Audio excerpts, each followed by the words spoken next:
ബി.ജെ.പിക്ക് പല നേതാക്കളെ കോൺഗ്രസിൽ നിന്നും ജാക്കിട്ട് പിടിക്കാൻ അല്ലെങ്കിൽ തങ്ങളുടെ പാളയത്തിലേക്ക് മാറ്റാൻ ശ്രമം നടന്നിട്ടും ഈ ചെറിയ നിരയിലുള്ള നേതാക്കളെയല്ലേ കിട്ടുന്നുള്ളൂ, നിങ്ങൾക്ക് മുൻനിര നേതാക്കളെ ഒന്നും കിട്ടുന്നില്ല, പത്മജയെ മാറ്റി നിർത്തിയാൽ എന്നൊരു വിമർശനം കോൺഗ്രസ് ഉന്നയിക്കുന്നുണ്ട്. കോൺഗ്രസ് അതിനെ അങ്ങനെ പ്രതിരോധിക്കുന്നുണ്ട്.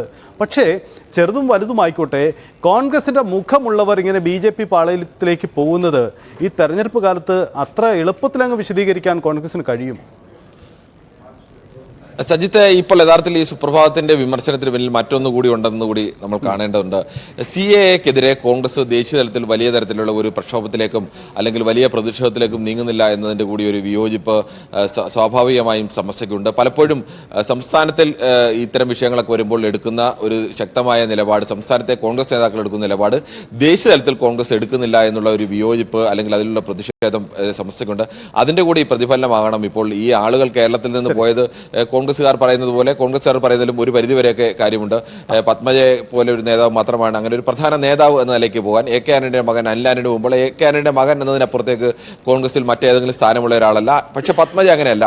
കേരളത്തിൽ മറ്റ് സംസ്ഥാനങ്ങളെ പോലെ കോൺഗ്രസ് നേതാക്കൾ BJP-യിലേക്ക് പോകുന്നൊരു പ്രവണതയില്ലായിരുന്നു. പക്ഷേ പത്മജ ആണ് എങ്കിൽ പോലും ഒരു നേതാവ് പോയി എന്ന് വന്നതോടുകൂടി കോൺഗ്രസ് കേരളത്തിലും സമാനമായ രീതിയിലുള്ള പ്രതിരോധത്തിലേക്ക് നീങ്ങുകയാണ്.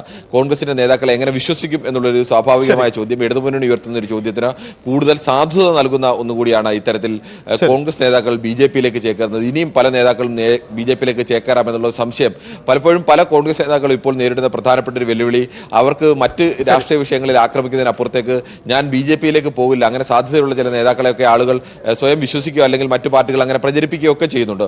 ഞാൻ അങ്ങനെ പോകില്ല എന്ന് ജനങ്ങളെ പറഞ്ഞ് അല്ലെങ്കിൽ അണികളെ പറഞ്ഞ് വിശ്വസിപ്പിക്കേണ്ട ഒരു ഗതികേട് കൂടി പല കോൺഗ്രസിന്റെ നേതാക്കൾ കൂടി ഉണ്ടാകുന്നു എന്ന് പറയുന്നത് കോൺഗ്രസിനെ സംബന്ധിച്ച് അതിനെ ദുർബലപ്പെടുത്തുന്ന ഒരു പ്രധാനപ്പെട്ട ഘടകം കൂടിയാണ്. അതാണ് കിരൺ സൂചിപ്പിച്ചതാണ് അതിന്റെ രാഷ്ട്രീയ സാഹചര്യം. കോൺഗ്രസിന് അത്ര എളുപ്പം വിശദീകരിക്കാൻ കഴിയുന്ന ഒരു രാഷ്ട്രീയ സാഹചര്യമല്ല. പ്രത്യേകിച്ച് സുപ്രഭാതം പോലെയുള്ള ദിനപത്രങ്ങൾ സ്വീകരിക്കുന്ന നിലപാട് അതൊരു മതസംഘടനയുടെ പ്രാതിനിധ്യമുള്ള പത്രമാണ്. അത് സ്വാഭാവികമായും ആ സംഘടനയുടെ നിലപാട് കൂടിയായി മാറുമ്പോൾ അത് അങ്ങേയറ്റം തെരഞ്ഞെടുപ്പ് കാലത്ത് കോൺഗ്രസിന് വില കൊടുക്കേണ്ടി വരുന്ന ഒരു വിമർശനമായി തന്നെ മാറുകയാണ്. നമുക്ക് മടങ്ങി വരാം ഇടവേളയ്ക്ക് ശേഷം.